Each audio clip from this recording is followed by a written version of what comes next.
మీ business ఏదైనా మీ ఊర్లో promotion చేయాలంటే అది సుమన్ టీవీతోనే సాధ్యం. ఇప్పుడే సంప్రదించండి. సార్, ఈ యొక్క అమరావతి మహిళలపై అనుచిత వ్యాఖ్యలు చేసి అంటే మనస్తత్వానికే చాలా వరకు గురి చేసిన పరిస్థితి కనిపిస్తుంది వైసీపీ నాయకులు. సో ఏ విధంగా ఖండిస్తున్నారు? చాలా దారుణమైన సిచ్యువేషన్ అండి అది. అసలు మన భారతదేశంలో మహిళల్ని మనం దేవతగా, తల్లిగా, చెల్లిగా, అమ్మగా, ఇన్ని విధాలుగా ఆయన ఆరాధ్య దైవంగా కూడా దుర్గా మాతగా పూజిస్తాం. అలాంటి మహిళల బట్ట అంత అనుచిత వ్యాఖ్యలు ఎలా చేశారో వాళ్ళు మానవులో మృగాలో కూడా అర్థమవుతలేదు.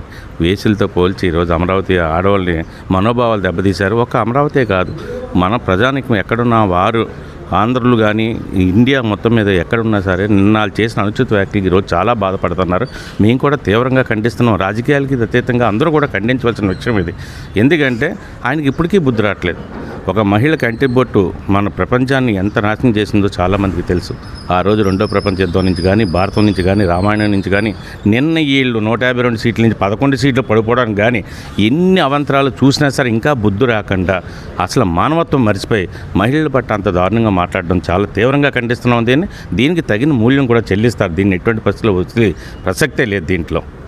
ఈ టీడీపీ వాళ్ళు అండ్ అలానే అమరావతి ప్రజలు కూడా ఈ యొక్క కంప్లైంట్ ఇస్తాము అని చెప్పేసి పోలీసులను ఆశ్రయించి తగు న్యాయం జరగాలి, ఇటువంటి వ్యాఖ్యలు చేయడం చాలా వరకు కరెక్ట్ కాదని కూడా చెప్తున్న పరిస్థితి. డెఫినెట్గా అండి, నేను ఆల్రెడీ కొన్ని స్టేషన్లో ఆల్రెడీ కంప్లైంట్లు లాంచ్ చేయడం జరిగింది. అమరావతి రైతులకి మేము కూడా మద్దతుగా నిలబడతాం.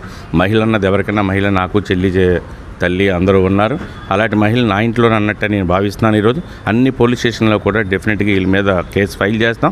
ఇలాంటి అనుచిత వ్యాఖ్యలు చేసిన వాళ్ళు కఠినంగా శిక్షించాలని కూడా మేము చాలా తీవ్రంగా ప్రయత్నం కూడా చేస్తాం. ఈరోజు మన ఆంధ్రప్రదేశ్లో ఒక దళిత మహిళని హోమ్ మినిస్టర్గా ఉన్న ప్రాంతంలో ఓ మహిళల పట్ల ఇంత అనుచితంగా మాట్లాడడం అన్నది చాలా బాధాకరం, దురదృష్టకరం. ఇలాంటి వ్యాఖ్యలు ఎవరు కూడా భవిష్యత్తులో ఏ పార్టీ నాయకుడు, రాజకీయాలకు అతీతంగా ఏ నాయకుడు కూడా మహిళల పట్ల అసభ్యకరంగా ప్రవర్తిస్తే దానికి మూల్యం చెల్లించుకునే విధంగా కోర్టులు వారు కూడా కఠినంగా శిక్షించాలి వీళ్ళని మేము డిమాండ్ చేస్తున్నాం. సో చూశారు కదా పరిస్థితి. ఏదైనా సరే అటువంటి ఒక స్త్రీల మీద ఎటువంటి అనుచిత వ్యాఖ్యలు చేయడం అది ప్రధానంగా చాలా పెద్ద తప్పు. అటువంటి తప్పుని ఏ రాజకీయ పార్టీ కూడా సమర్థించదు. ప్రతి సామాన్యుడి నుంచి కూడా దీన్ని వ్యతిరేకిస్తున్న పరిస్థితి కనిపిస్తుంది. కెమెరామెన్ శ్రీనుతో అమర్నాథ్, విశాఖపట్నం, సుమన్ టీవీ, భీమిలి.